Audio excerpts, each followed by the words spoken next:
Let me ask you something that might make you uncomfortable. When you hear the word faith, what comes to your mind?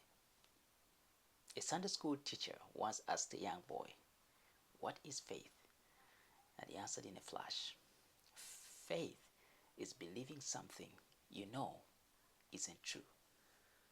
Now think about that definition. If faith is believing something you know isn't true, then faith is self-deception.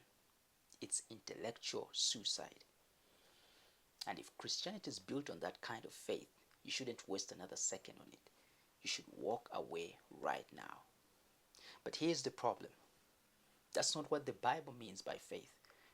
Not even close. The Apostle Peter writes in his first letter, chapter 3, verse 15, "But sanctify the Lord God in your hearts, and always be ready to give a defense to everyone who asks you a reason for the hope that's in you with meekness and fear." Notice the word defense. In Greek, it's apologia, where we get apologetics. It means a reasoned argument, a legal defense. Peter doesn't say have a feeling or just believe harder. He says be ready with a reason. Faith in the biblical sense isn't a blind leap. It's a step into the light based on evidence.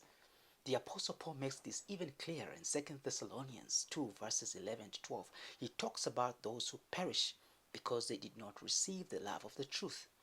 Did you catch that? Truth is something you can receive or reject.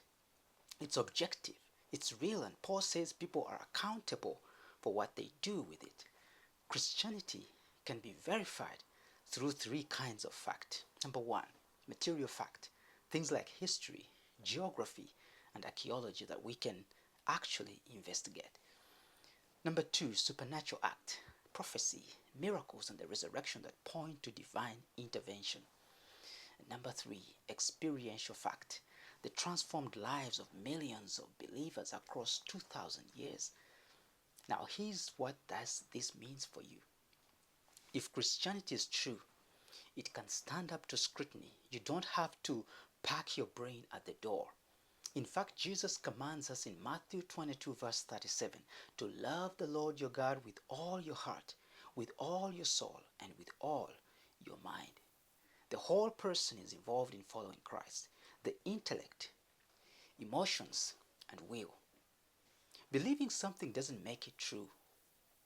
A thing is true or not, regardless of whether anyone believes it.